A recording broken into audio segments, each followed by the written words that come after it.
Hey, everybody. Happy Cyber Monday, a day where a lot of us are buying stuff online, but it also should be a day where we look at what buying online is like and take some lessons into the B2B selling environment that many of us are in. I believe there are three lessons to be learned. And quickly, let's hammer through those. Number one is I want you to think about your inbox this morning. Did it look like this? Mine did. It was littered with messages that were generic, probably sent to thousands of people, and trying to sell me. Now, I want you to think about the people that you're sending an email to. When you're trying to reach out to different executives, does their inbox look like that every day? Well, mine did. When I was the chief revenue officer of Power Reviews in my last role, this is just a screenshot of a normal day where every message was sent to hundreds of people, looked really, really generic, and was meant to sell me. And as a result, got a select all delete, a lot like my promotion inbox is probably getting today. Is there an opportunity for you to stand out?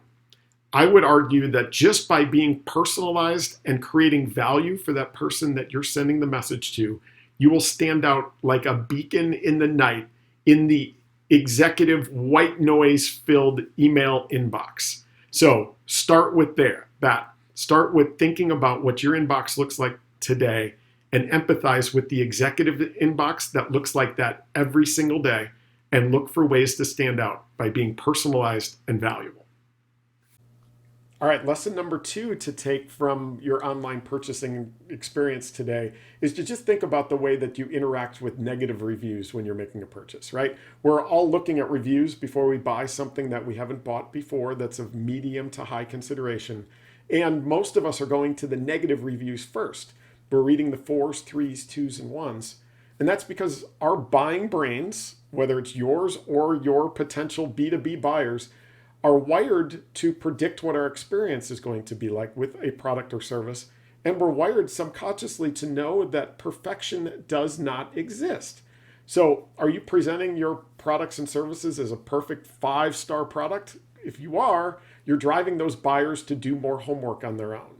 There is an opportunity to lead, again, if most of us are going to the negative reviews first, to lead with what a product that you're providing doesn't do, or what a competitor maybe does better than you, or something that that customer might not love, to help qualify the deal in better. But it builds trust, speeds sales cycles by getting the buyer to that prediction state much faster, and increasing your win rates pretty dramatically. So lesson number two is just think about the way that you interact with negative reviews on a product page. Amazon.com, they've done pretty well by listing the negatives of their own products on their own product pages, on their own website, and you can do those same exact things in your B2B selling efforts. All right, lesson number three to take from your online purchase experience today is to just think about the way that websites communicate and present written information. As salespeople, we tend to throw up big, thick paragraphs in our brochures, in our proposals, in our emails.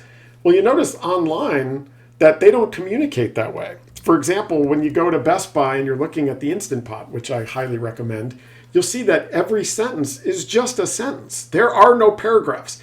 Everything about their products and services are communicated in bullet points. For example, if you scroll down, you'll see sentence, boldface, one sentence, all in a bulleted type of fashion. There is an opportunity for you to present your products and services that way in all of your written communications, because the way our brains work, when we see paragraphs, when we see text-heavy content, our brains cry a little on the inside because it perceives it as work. When we're buying online, the sentences and bullet points are much more inviting to the human brain, and as a result are more likely to get read. So in your selling efforts, when you're communicating in emails, think Twitter length or think bullets. When you're writing proposals or putting any other kind of content out there, just think brevity. Our brains are much more likely to engage in that type of content. So take those three tips with you. When you're buying online today, just think about how the interaction and the optimal interactions of these websites can be used in your B2B selling efforts. And I'm telling you, you're going to see some great results as a result. So would love to hear how it goes. Please give me some feedback on this, and good luck. Thanks.